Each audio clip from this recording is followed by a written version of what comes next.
All right, what is going on, everybody? How you doing? Welcome to another episode of Talking Buffalo, your weekday daily driver for Buffalo sports talk and more.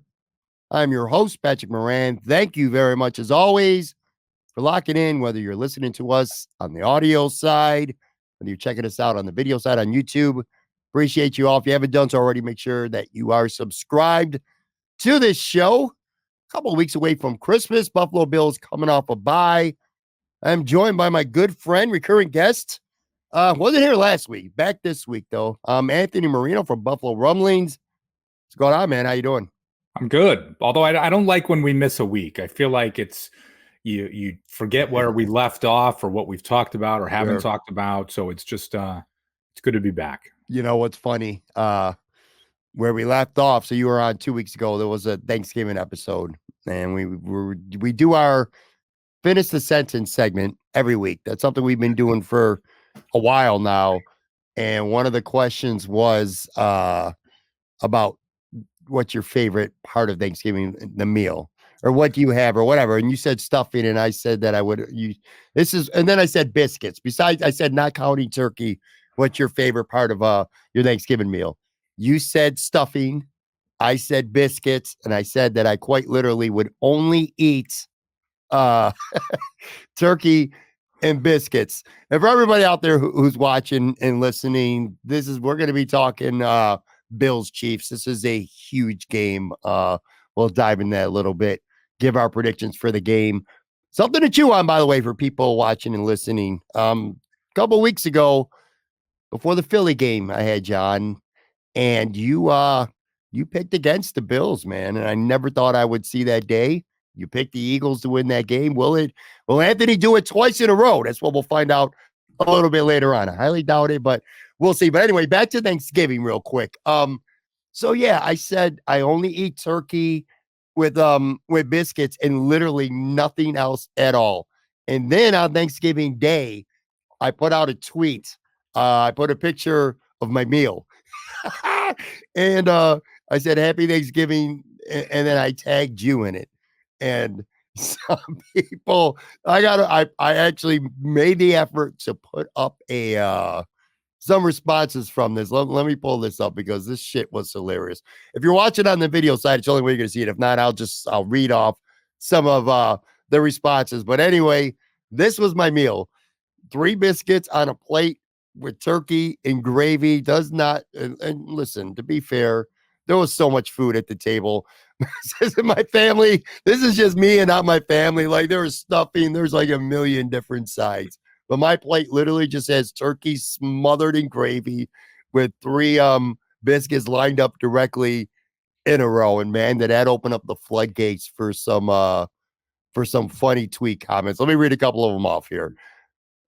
Aaron Quinn said, you expect to listen, you expect us to listen to your food takes with this shit with a funny meme. What else we got here? Bulldog from WGR asked if I was in prison. That looks like a prison meal right there, a prison plate. Chad D. Dominicis, is that your dinner? What are you, 7? Chris Osterder, another Sabres hockey guy, looking like the Sabres power play. That's not funny. Jimmy Bag says, glad you were able to milk KFC for an extra roll. It does look like some KFC rolls in turkey right there. Joe Miller, I listened to the pod. I heard what was said. I still can't believe what I am seeing. Low ceilings from Cover One. Pat, it's okay to like yourself. You don't have to treat yourself like this. What the hell, man? Everybody's so goddamn mean. Matt Warren, the guy from Buffalo Rumblings. Hashtag let people, what does that say? I can't even read the goddamn thing. My eyes are getting bad. Let people, or he Let said, people like things. Yeah, team, let people like things, but you make it hard with this take. Nate Gary, Pat brother. Oh, come on, man. And then you stop it with the gif of Mark Wahlberg on there. Yeah, dude, I took a beating with my I made the mistake of posting my turkey dinner for Thanksgiving, and everybody jumped on my ass, man. Listen, But you knew what you were doing with yeah, that picture. You knew the assignment. Now that is a plate that you usually look like, if it's 9 o'clock at night, Thanksgiving Day, you had Thanksgiving dinner at 2:30. mm-hmm. You're watching football. It's like, all right, let me just make a plate of some turkey or some leftovers or something. That looks like an acceptable leftovers plate, right? Or the next day plate. And for Thanksgiving, I'm so glad you put it. I'm so glad so many folks had fun with it, and that was just great. And kudos to you because you knew you were going to take some shots with Oh, it. sure, of course, That man. because if it was just like, hey, Anthony, I wasn't lying, you could have just sent me a text on that. I was sitting. My wife looked at me at one point. She's like, "What are you laughing at?" I'm like, and then I'm explaining. She's like, "Oh my god, you guys are idiots." But it's that was a lot of fun. My sister-in-law was the one who told me to take a picture and put it up, and I did. But at some point, she was laughing along, all in good fun. But she was like, "You better let people know that this wasn't everybody's Thanksgiving dinner." You know what I mean? Like, yeah, like I said, there was plates galore, sides galore. That was just that was my plate. Held true to my word, though. Anyway, one other thing too. By the way, so you're not much of a Sabres fan. Like, you're not much of a hockey guy. I'll say this. I've been following. I followed them more last season. This season, I've probably, when I say watched more Sabres games, it's like having the game on in the background, sitting around, talking with the family or whatever. You kind of like look up from your phone, whatever type background noise. So, I've been more of a Sabres fan this year, but like, no, I'm not breaking down specifics here, but I'll be honest. The everything on social media, listening on the radio, it's like, there's this part of me, and again, not knowing enough, like people starting to lose their minds even last week when they're like 10-2, and I'm like, listen, they're 500. Why are people so, Tage Thompson is hurt, this and that, but I don't know enough about hockey to have enough of an opinion, but it has been a dark cloud over the Sabres and their fans over this past week. Yeah, and for sure. You said last week they were 10-10-2. Well, now they're 10-14-2. They've lost 4 in a row. And my point was, you are entrenched on social media, at least Twitter, with the Bills. Well, to an extent. I mean, you don't go through the weeds a lot with Twitter, but you're around and you know what's going on. And you know how ugly Bills Twitter can get. Sure. If you're all in on both teams, woo. Sabres Twitter is just as bad right now. It might even be worse. A lot of heat going towards the general manager, Kevin Adams, some moves that he's made that just simply aren't working out. A couple guys of his own that he re-signed that just don't look like they should have been re-signed. A couple of free agent defenseman additions that just simply aren't working out. Just a lot of reliance on the young guys to continue to improve without any regression. And that with the injuries, just not realistic. But anyway, the Sabres are really struggling. We're taping this early Wednesday. They lost their 4th in a row at home to Detroit. You ever hear the saying, not just in hockey, in any sport, basketball, you can't win a championship early in the season, but you can lose one. I kind of feel like it's where the Sabres are verging on right now. Like, they're not buried. They're not toast, even though I tell a couple of my hockey buddies that this team's toast already this year. But they're just, they're getting themselves into a position. They're getting themselves into a hole that they're going to have a really tough time climbing out of because it's a very stacked conference, which is kind of a segue to the Buffalo Bills right now. Yeah. Because the Bills are in a conference that is a mess. It's a mess. And it's really frustrating right now, Anthony, because again, this week, as we record this after the games ended last week, I looked it up in the New York Times, their playoff probability percentage, something. The Bills are 21% right now to make the playoffs. And it's just, to me, that's impossibly frustrating to think about because this AFC is just such a mess. Not because the teams are bad, but they're just getting, and the Bills know better than anybody, they're getting wiped with injuries. I mean, there are some crazy injuries. Deshaun Watson for the Browns, he's done. Pickett from Pittsburgh just got hurt. Take Dell, the great rookie receiver for Houston Texans, he broke his ankle this week. He's done for the year. The Chiefs just lost a really good safety. There's just been injuries galore, including the Bills around the league. And Trevor Lawrence hurt his ankle on Monday Night Football. Who knows how long he'll be out for? It's just it's crazy how many injuries there have been in this conference, and there's just no clear-cut team right now. But yet you look at the Bills and you're like, man, we could just get into the playoffs. But 21%. I mean, it's not over, but it's just this has been a really frustrating season. Yeah, it's not, like you said, it's not over. And I think if we were being realistic with each other before the start of the season, you knew the schedule was tougher this year than it was last year, right? I mean, last year the Bills go 13-3. They're winning a lot of close games, but it wasn't that same type of gauntlet that you can look at with this season. But even now, it's still just that you're there. And I say you're there, meaning that like you're losing all of these one-score games, right? And games that if you say to yourself, you're a good team that you should finish out. But this team has really not been right since the London trip, right? I mean, starting with that, where you start to get gutted with some of those injuries that we talk about. But I do look at it now. We're past the injury conversation. And like, listen, Matt Milano, I will say 100%. Someone you do not replace. Nope. But, you add a Linval Joseph. I'm like, listen, I'm not saying he's as good as, I mean, Daquan Jones was playing at an all-pro level early in this season. But you've been able to address that piece, right, with a one tech. And you go out and you get Rasul Douglas, and it's like, okay, him and Christian Benford, like that addresses things with Trey White and that piece. So, you just look at it, but just something has not been right since that game in week 5. And now coming off the bye, it's like, okay, they needed it, man. I mean, they look tired. Yeah, something hasn't been right. And I think you could do a lot of finger pointing, and I think a lot of it would be fair to direct it at a head coach that is certainly fallen out of favor with Bills fans. And I think even to a certain extent, to an extent. I mean, you are, and I remember our earlier episodes this season, you're a big Sean McDermott guy, but he's been part of the problem. Look, here's what I do know, Anthony. Every metric that you see out there, whether it's something simple like points scored, points against, whether it's these advanced stats that admittedly a lot of us have a relatively okay understanding of, but we don't know, exactly what they all mean. But anything that you look at right now suggests that the Bills should be better than what they are. They say you are what your record says you are. The Bills are 6-6. I feel like if they were to get in the playoffs, even as the 7th seed, and this is crazy, but I mean this, I think if the Bills got in as the 7th seed, I think the Kansas City Chiefs would be the only team that they could play in the playoffs where they might be an underdog. Yeah, I can see the Bills being a 7th seed, playing at a number 2 seed, like maybe say Baltimore, maybe Jacksonville. And I think the Bills will be favored to win that football game, man. It's crazy, isn't it?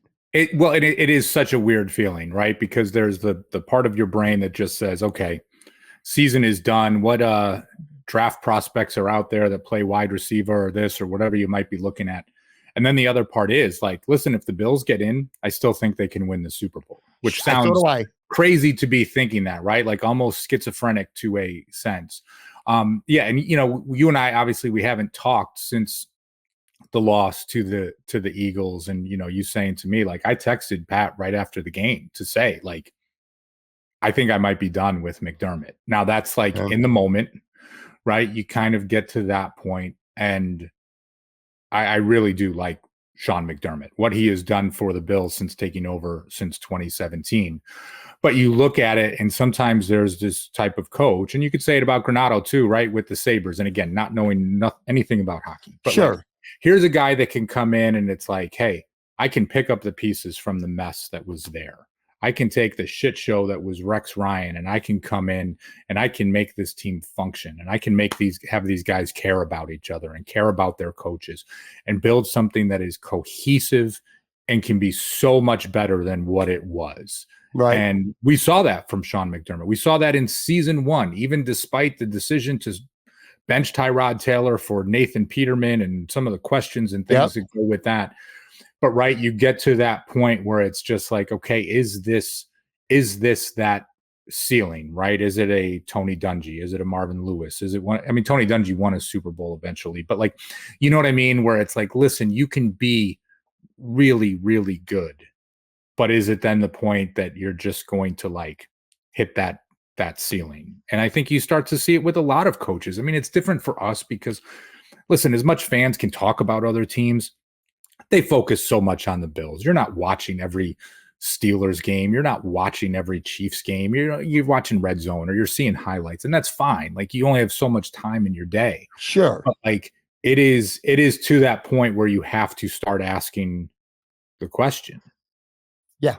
And look, it becomes too easy. You know, like with Ken Dorsey, for an example, it almost started to feel like low-hanging fruit. Like the Bills are struggling. Hey, let's just pile on Ken Dorsey. He's the punching bag, and it's easy. Now, criticism deserved, absolutely. But my point was you would ignore other things just to focus on him just because he was the easy out.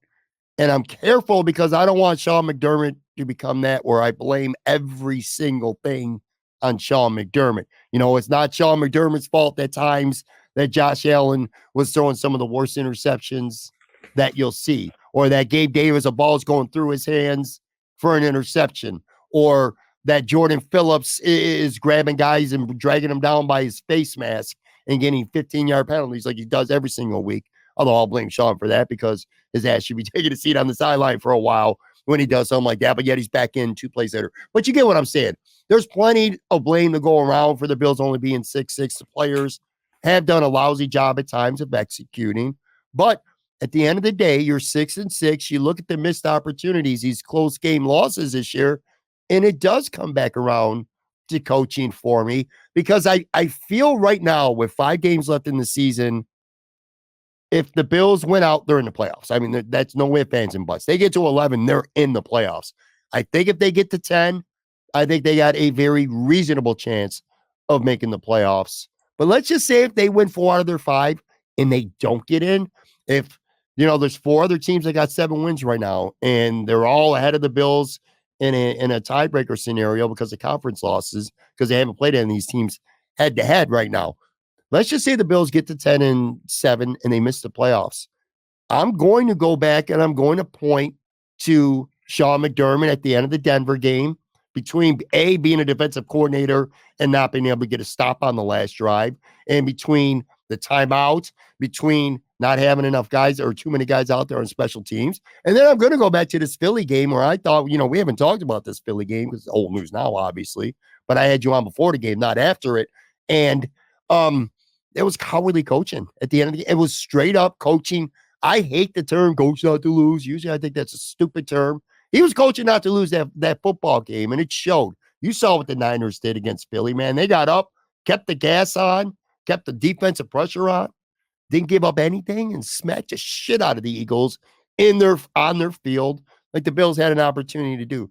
So I don't know. And all these close losses, man, and a lot of it is on Sean McDermott. Sean McDermott is a primary person to blame for the Bills being 6-6 right now. Even if it's easy to say. And it's one of those things too, right? And it's like, listen, you can look at any scenario. The head coach can get too much blame, can get too much credit, can get all of these pieces. And some people get my mentions when I'll critique Sean McDermott. And it's just like, listen, man, it starts with the head coach. Like, as the leader of that organization, it is on him. That is his team. That is what he's responsible for. And honestly, we haven't even talked really about special teams yet, which to me has been the most glaring weakness, right? I mean, we can talk about Dorsey and all the things that could have gone better. And like, I'm not saying that a change was not needed, but gosh, you look at the regression around special teams this season, that is rough, right? And that is one of those pieces that applies pressure and other things too. So it's just, I don't know. I'm frustrated though, man. You know what I mean? This is one of those things that you think over these past, whatever it's been, 5-6 seasons, you know, the Bills went from this team that used to frustrate us before the drought to then it's like this thing of just like, okay, this is what it feels like to be good. And you can embrace that.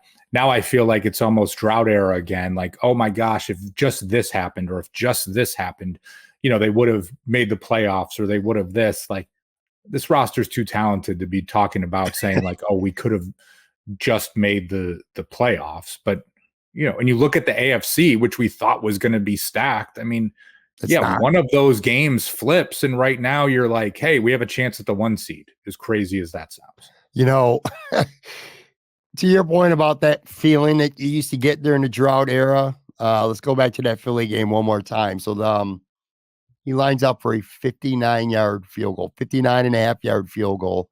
I was talking to Tone Pucks about this, and I swear to you, and it's in the rain, it's 59.5 yards, and I swear to you, I felt like he was going out there to kick a 37-yarder for like an extra point. I'm like, there's just the way this season has went, I'm like, there's no doubt in my mind this kick is going through the uprights and it's going to be good. It's a crazy feeling from 59 yards out in the rain. But that's how I felt. I'm like, he's making this kick. You know what, Pat? It's funny that you say that because I felt the same way. I mean, I'm sitting there with the family, just kind of in the chair, and it's like there's no getting up like to stare at the TV and see if it's close. Like just sitting there, you see it go through, and you're like, okay, yeah, it's okay, it's crazy.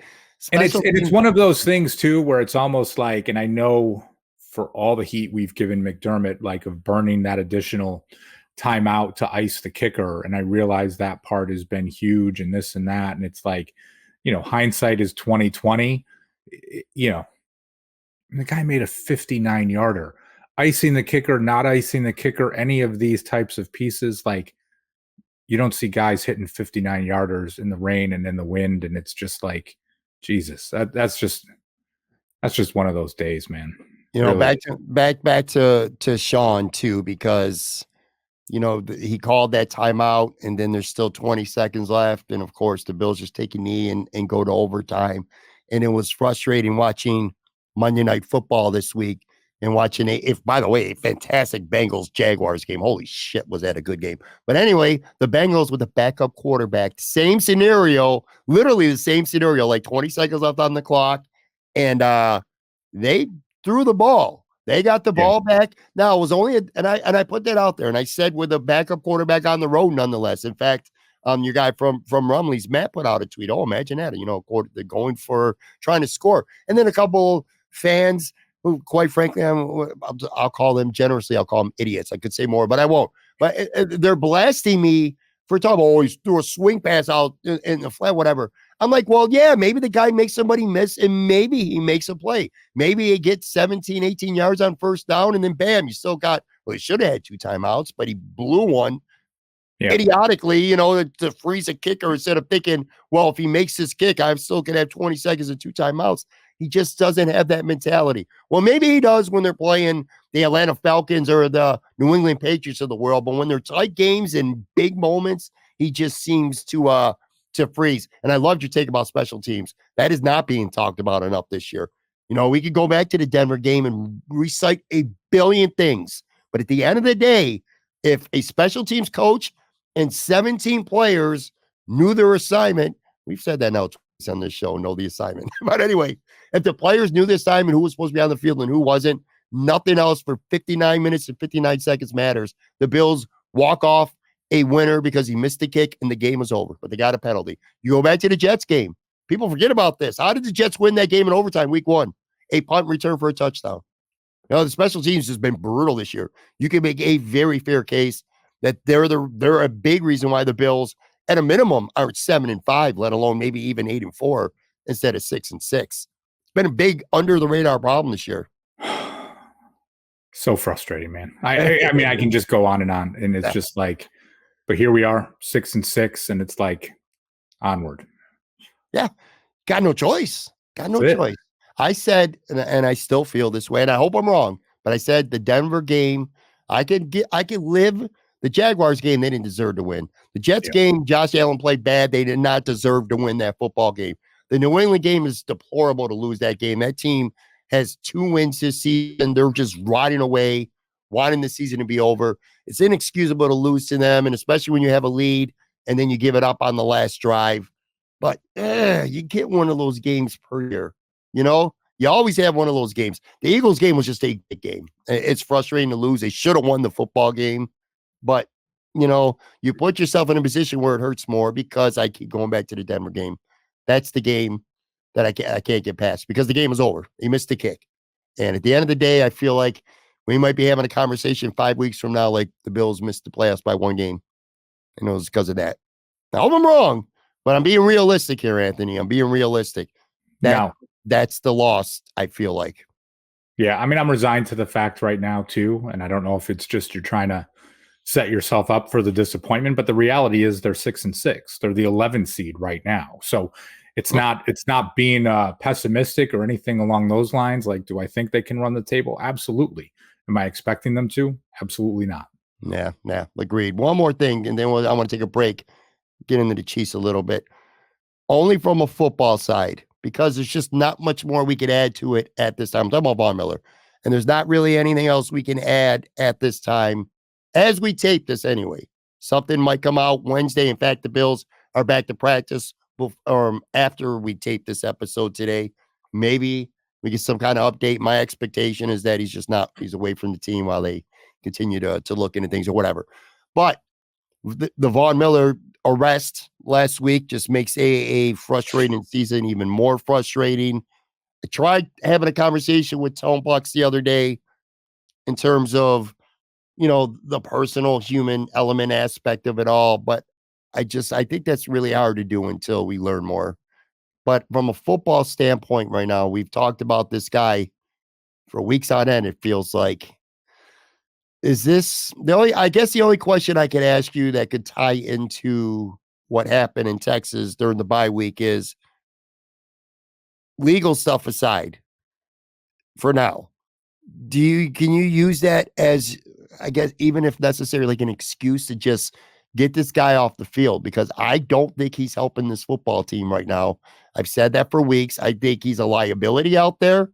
And if you were looking for a non-football reason to get him off the field, I feel like you walked into it as terrible as that situation is.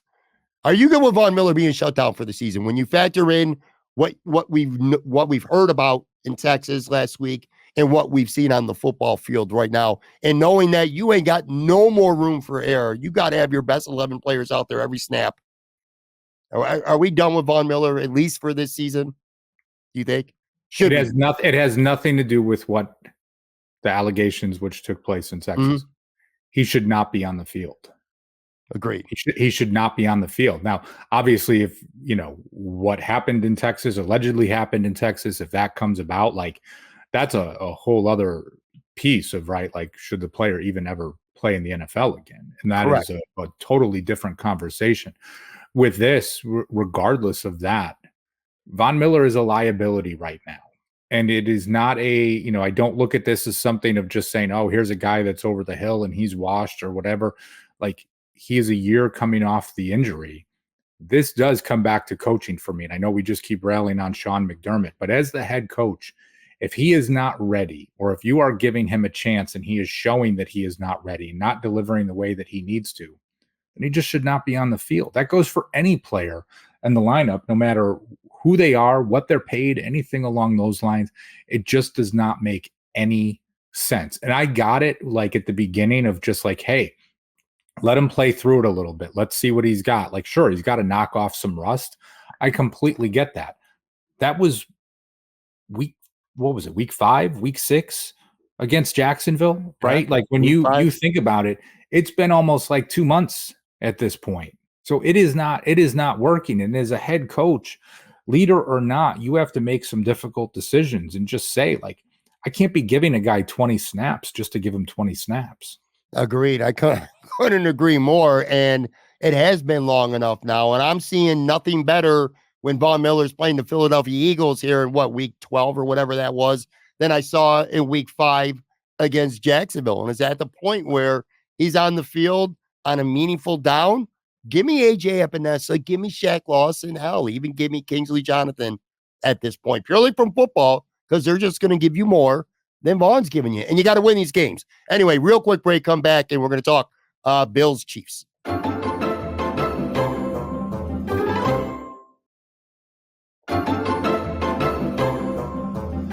right, I'm back here with Anthony Marino from Buffalo Rumblings. All right, so look, we've we talk about the Bills sometimes because of expectations, and I don't think we're being unreasonable at all, but we talk about a 6-6 team sometimes like they're 4-8.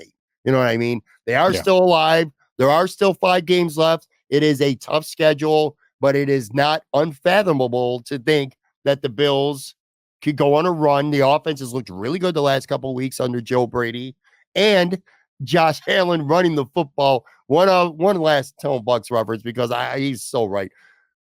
Ken Dorsey, if you're Ken Dorsey right now, Anth, I'm talking shit. I'm going on a podcast. I'm going on a talk show and be like, yo, and I'm calling Sean McDermott out. That dude told me, don't let Josh Allen run the football. And now all of a sudden, Josh is using his legs, and Joe Brady looks like such a better offensive coordinator. You know what I'm saying? It's like Ken Dorsey, as much as, he made some mistakes and probably deserved to get fired, but I always have believed that it's Sean McDermott who's the only one who has the power to say, I don't want Josh Allen running the football. Now all of a sudden he's running the football a lot and Brady's looking good. And if I'm Ken Dorsey, I might be doing a little finger pointing at Sean, man, saying this dude hampered my offense by not letting me do this. Yeah, I'm curious with that. I mean, I think we all assume that Sean McDermott is the one who said no, don't do that. But Ken Dorsey's a really good guy. People that know Ken Dorsey, that have covered him, friends I know that have covered him with the Miami Hurricanes, his career, that know him personally, Ken Dorsey's about as good as you can get. He is not going to trash anyone. And of course, in this world of coaching, he will end up on someone's staff next year, probably as a quarterback's coach, working his way back up. And I do say this in all sincerity, he's got a lot of coaching ahead of him still. And I hope this will just be something where it's he kind of learns from it. And it's a little bit of that. Well, heck, I mean, you can even think Sean McDermott, right? Getting fired as the Philadelphia Eagles defensive coordinator and working himself back to arguably one of the best coaches in the NFL over the past 5 years. Yeah, man. I just think it's funny. I think it would be funny and fair for Ken to kind of call him out a little bit because now Josh is a different quarterback. But anyway, let me get to my point about the Chiefs. So the Bills are playing a team right now that, kind of like I said with the Bills, it feels like the Bills have a losing record. The Chiefs are no powerhouse this season either. They're kind of a mess, man. I mean, they have a quarterback in Pat Mahomes who kind of like Josh Allen. Pat Mahomes is probably the best player in the NFL, and Josh Allen is right up there. But he's not having even close to an MVP caliber season right now. You look at their offense and you look at the stats. Their offense is 8th in yards, which for a lot of teams is good. For the Chiefs, not so much. They're only 11th in points. So they're not even in the top 10 in points scored this year. The difference between the Kansas City Chiefs this year and years past is now all of a sudden they got a really good defense, man. They're 4th in yards against. They're 3rd in points allowed. They've only allowed 17.3 points per game. It's funny.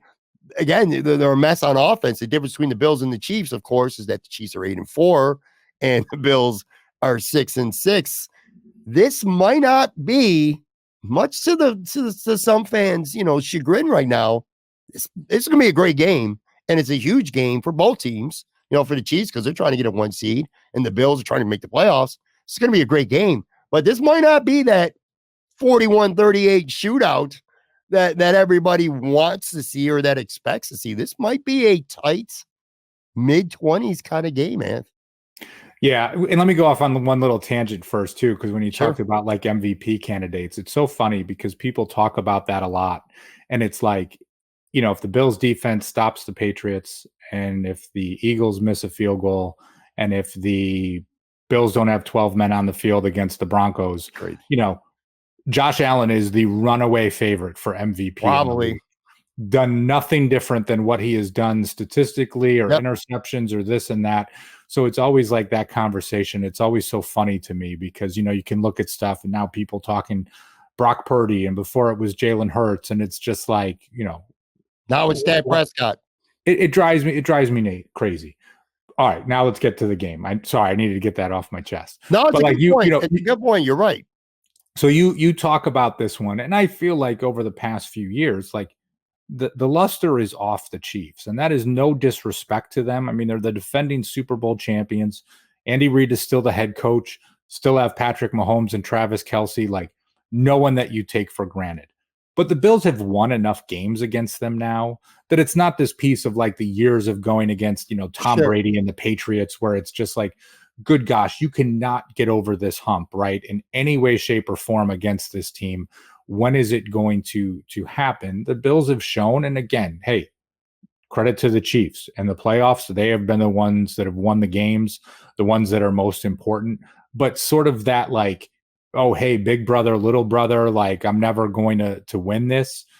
That is long gone. And you can talk about the struggles for the Chiefs this year, and you get that part, of course, the struggles for the Bills. It's like neither one of these, you don't look at, I mean, gosh, watching that game Sunday night, and to the point I made earlier, I'm not watching every Chiefs game. I did watch the Chiefs game against Green Bay, and it's like, here's Jordan Love making plays, without his top running back, with Christian Watson getting hurt, with this and that. And it's like they delivered and their defense delivered. So, you look at this as a whole, and it's just like, yeah, I'm not afraid of the Chiefs anymore. And it doesn't like, and it's no disrespect to them.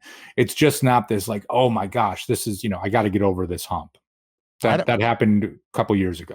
I agree with you on that take. And I also, it's funny because you're right about the Josh Allen thing and the record. Records mean everything.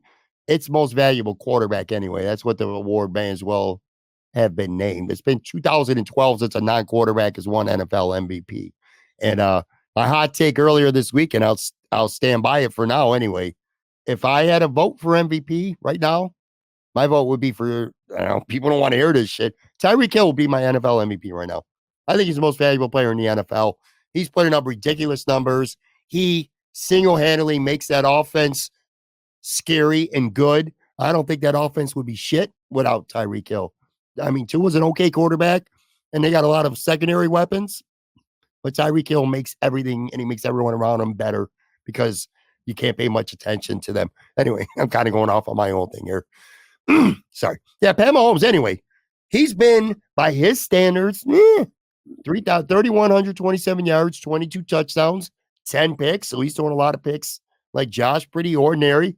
Like I said, the Chiefs offense, they've only scored 30 points 3 times this season, but they've given up 21 or fewer points 9 times.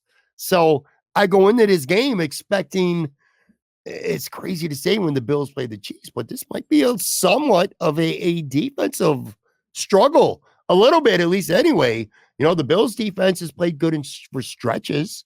They played really good against most of the game against Denver, against Philly too, or at least in the first half. The difference is that they're not finishing. The Bills don't have anyone. They wanted Von Miller to be that guy. He's not that guy, but not now anyway. They don't have any finishers on this team, and that kind of is the problem. But you look at this game, and forget about. And you're right about the Chiefs being, they're not this big brother, little brother team with the Bills, but are you expecting a kind of a defensive struggle, or do you think this is the week where you can throw all that shit out the window? It's Josh, it's Mahomes, and it's just going to be a wild shootout? Like, what's your gut telling you right now? Without a prediction, because we'll get to that in a few. Listen, this is just me being a fan. Points will be scored.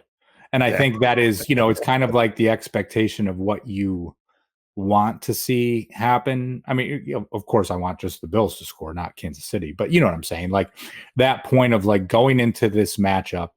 And if you're not a fan of the Chiefs and not a fan of the Bills and, talking about any of the point differentials or stats or whatever, you are tuning into this game on Sunday expecting 41-38, right? Something along those lines.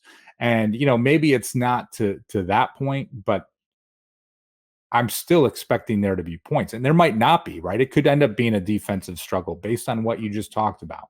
I think the weather, at least the forecast early enough, is supposed to be okay. So nothing there that you would say would make things sloppy, but you put those 2 quarterbacks on the field, I'm still expecting the scoreboard to be updated regularly. Yeah. Like I say, with the Bills defense, I feel like not having a closer has been a problem this year. Ryan O'Halloran from the Buffalo News had a article during the bye week, and he was just listing a bunch of things about the team. And one thing he pointed out that I've thought about a little bit, but I really think too much about is the safeties for the Bills. Micah Hyde and Jordan Poyer. Not the same guys that we've seen for the last, 5 years right now. And Micah particularly had a rough game in Philly. He got beat for a bad touchdown that the Micah Hyde that we've seen through the years just doesn't give up that type of play. And they're giving up plays. Although Poyer, I think, has played much, much better since the start of the season. I thought he was really rough early on, and he's been playing better. But still, we're not seeing that key, last drive interception to seal a game, or that hit, that open field hit that creates a fumble that the Bills recover and close out a game. And then so, the safeties for the Bills right now are, I want to say liability, but they're not the asset that they've been, and they're going to need that now.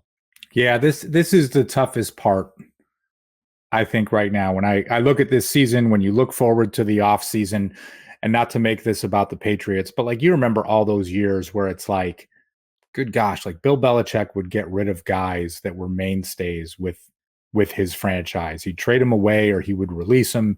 You think of a Lawyer Malloy, even the Richard Seymour trade, like different pieces. There were always things where it's like Belichick would get rid of someone, they'd go someplace else, and they would not be that same player.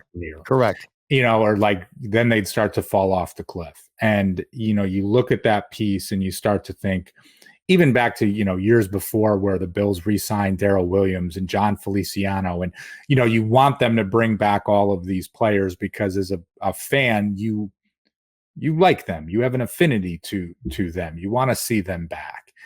And this situation with the two safeties is rough.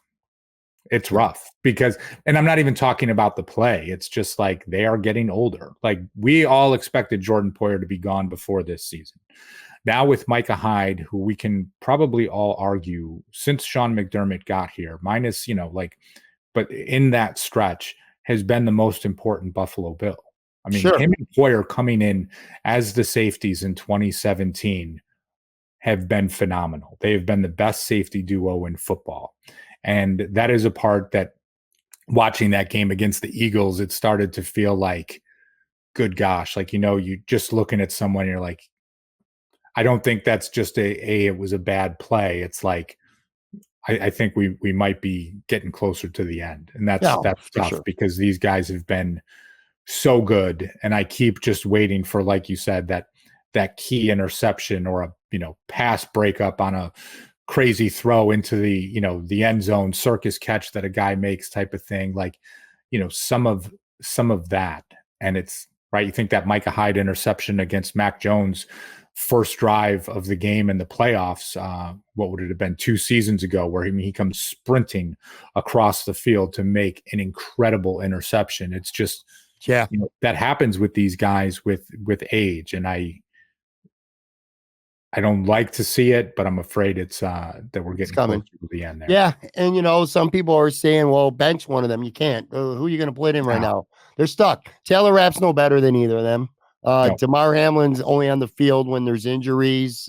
Cam Lewis, it's not him. So you just got to hope that these guys fight it in themselves down the stretch here to make a play. The Bills are 0-0, and they got to go at least 4-1. That is the bottom line. If you're not at least 4-1, there's nothing left to talk about. Before we get to our predictions, I got 3 quick that I think are keys for the Bills to win this game. Nothing earth-shattering, but offensive balance I think is going to be important. I don't want Josh throwing the ball 45, 50 times. This is a good Chiefs team, and even if their offense has struggled some this season, you don't want Pat Mahomes being on the field too much. So if you can control the ball at least 30 minutes, 30 to 36 minutes, have some sustainable drives, be able to mix the run in, obviously that benefits Josh Allen as well. So, I don't want that 48-45 shootout mentality from this offense. I want to see some balance for lots of reasons. That's number one. Number two, he still is Pat Mahomes. And the Bills, when Sean McDermott's blitzing a lot, it's just been disastrous. Some of the biggest plays the Bills have given up this season have been when they try to be aggressive in blitz. They need the front four, Greg Rizzo, Leonard Floyd, Ed Oliver, these guys. Even if you don't sack Mahomes more than once or twice, at least be able to consistently get some form of pressure on him without having to bring 5, 6 guys, because that's where Mahomes, if a Chiefs running back picks up the blitz and you got 1 or 2 defensive backs less out there, Mahomes is going to kill you. He's just too good. So you got to find a way to get some kind of pressure with 4. And then the last thing goes without saying, I don't want any last minute drama, because if there's last minute drama, there's a 1-score game at the end, I'm going to have zero confidence that the Bills are going to win. Straight up. I'm just going, because the way this season has played out, you give me into some last minute drama, Bills are going to find a way to lose. So let's avoid that. That's pretty good. Anything now, to add? let me ask you the most important question about this game. Okay. Do you want Taylor Swift to be in attendance on Sunday? Do I want her to? Yeah, why not, man? I'm a Swiftie. I ain't got no hate for Taylor Swift, man. None at all. I don't have any hate either.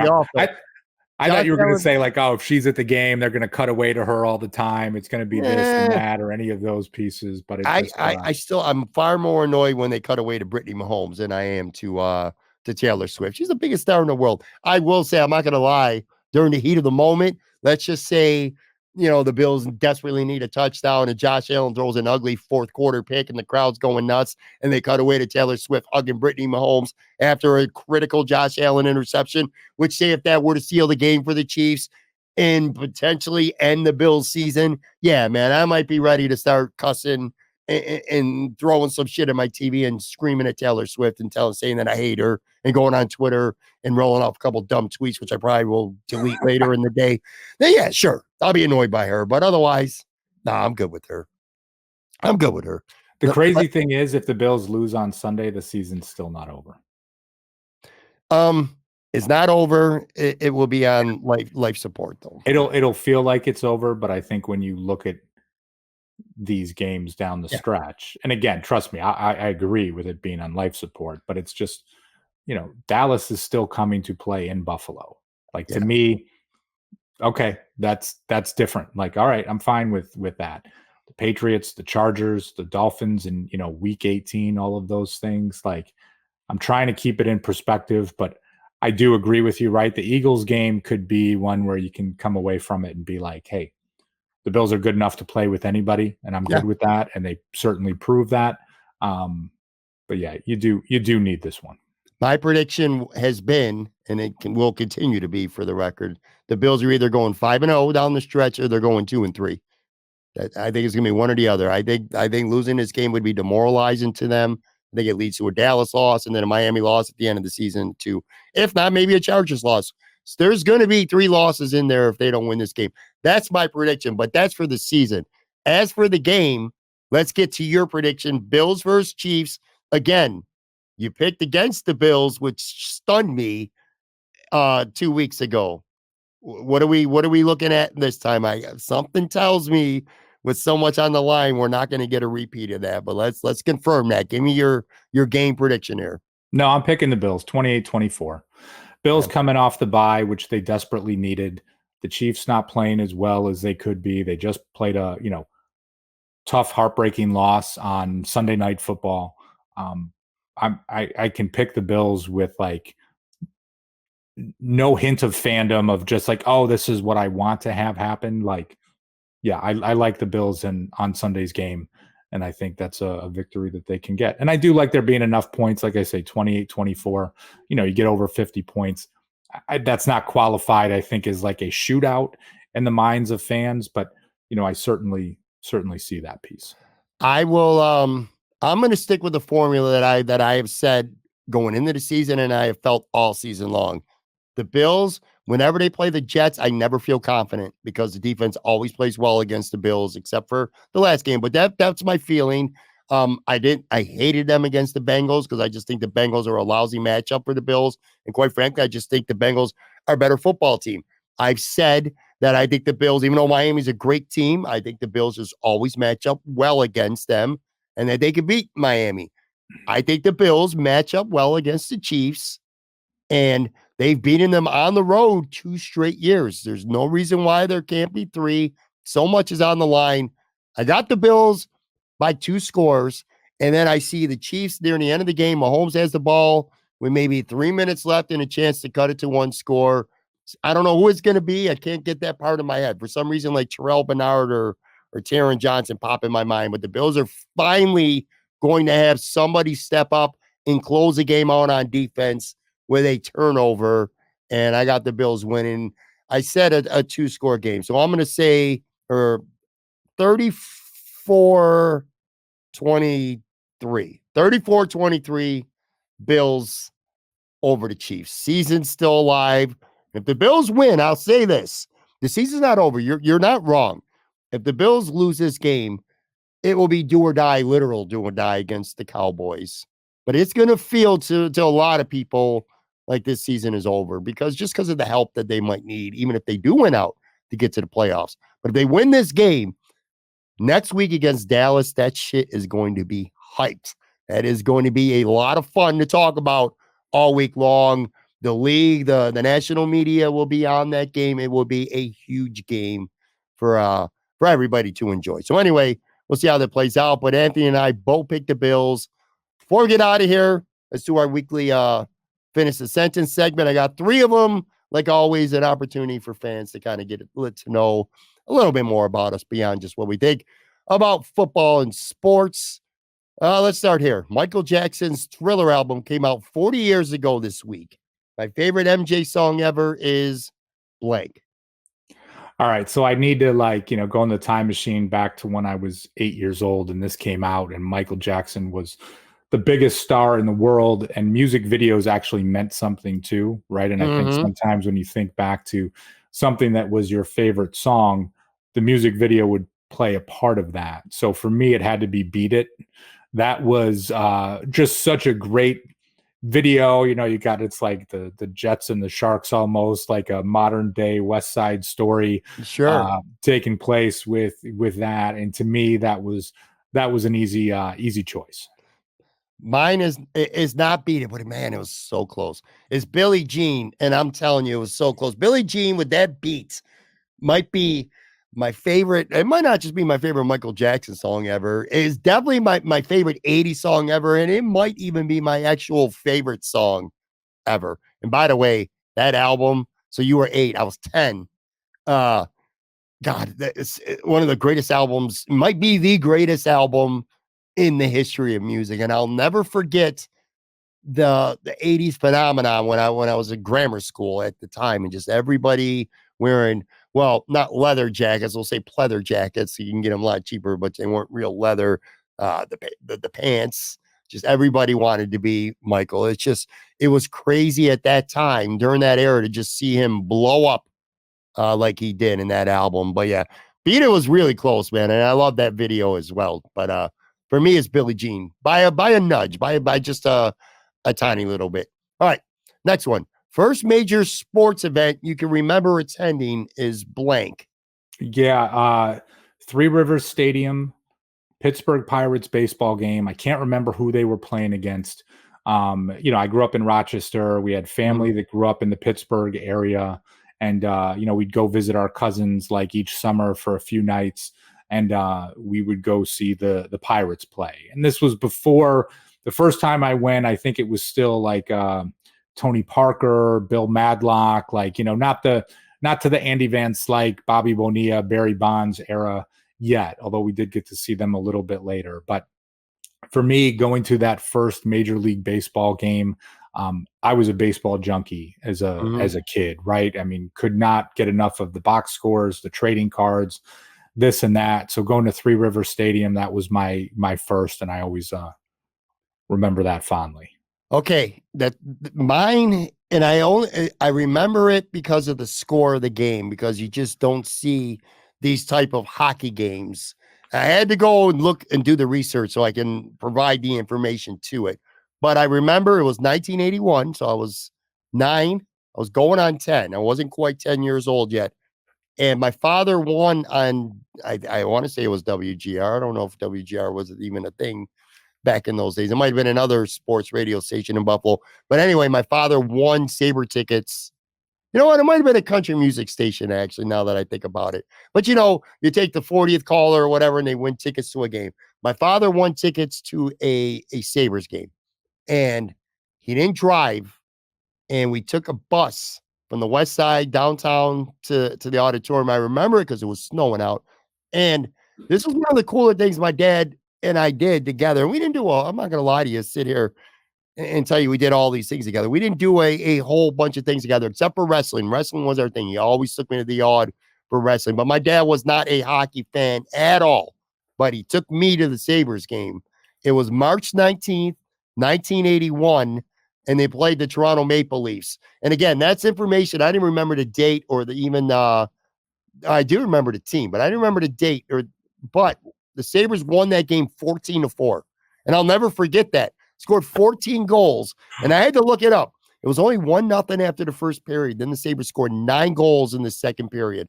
Gilbert Perreault and Andre Savard, I don't remember this shit, but they both had a hat trick in that game.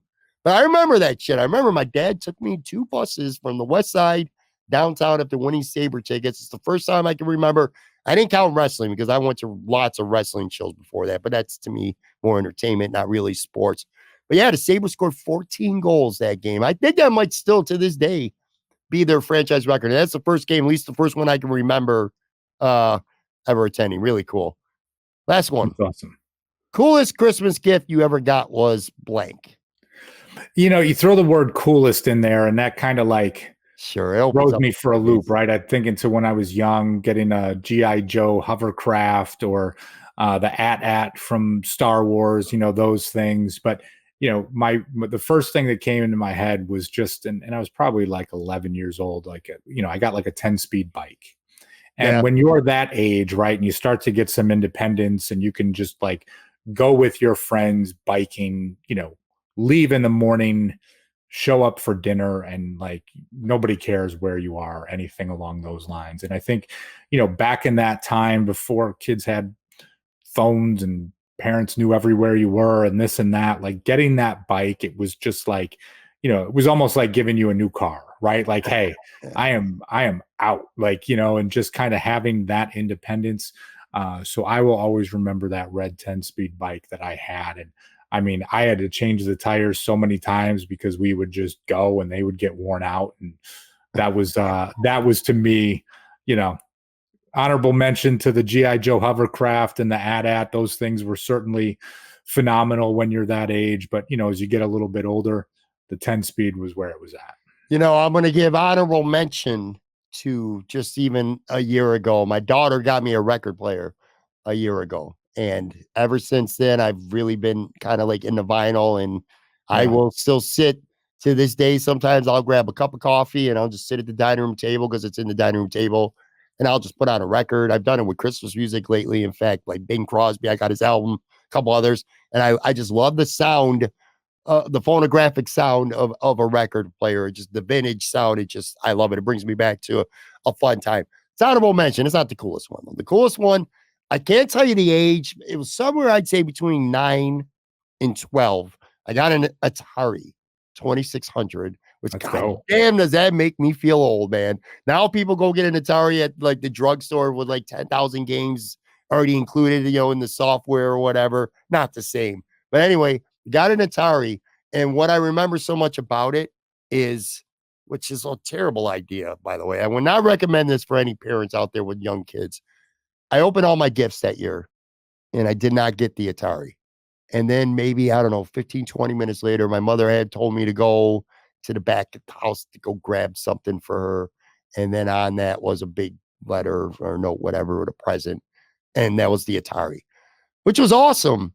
But I can remember as a kid, the feeling of angst and disappointment when I had opened up my gifts, because that's what I wanted. You get socks, you get toys, you get this, you get that. And you're like, fuck, man, I'm not getting my Atari, really? And then about a half hour later, I got it. So it's the coolest gift I ever got, because I didn't, I played that shit so much for at least a stretch when I first got it. But I also remember the despair that I felt when I didn't get it. So everyone out there, don't go hide in a Christmas gift and give it to your kids like 40 minutes later. That's just stupid. My parents did that to me. I was happy. But anyway, it's the coolest gift I ever got. But yeah, man, I had to wait for it. And they played a prank on me. And that shit sucked. But cool gift, man. Was Atari before your time? No, Atari was there. I was in the cool spot where my cousin who lived across the street had a 2600. Then when we got to be that age, and it wasn't a Christmas gift, but I'll always remember my dad came home one day with the Atari 5200. I remember that. I never 5200 got had it. just come out, Yeah. and it was like, I mean, think to those listening that can't equate, like, think your dad walking into the house with like a PlayStation 5 when they could not be found type of thing. Like Sure. to us, that was Yeah. the shit, man. I know I don't curse a lot on the show, but like there's, when you're 8, 9 years old and dad walks into the house with that, it's like, oh, game on. That was certainly it. Yeah, for sure. All right, guys, that's going to do it for this episode. Make sure you follow Anthony on Twitter at Anthony Marino. Big game this week, man. I'm not going to try to sugarcoat it and, sit here and be objective. The Bills got to win this game. And I want the Bills to win this game.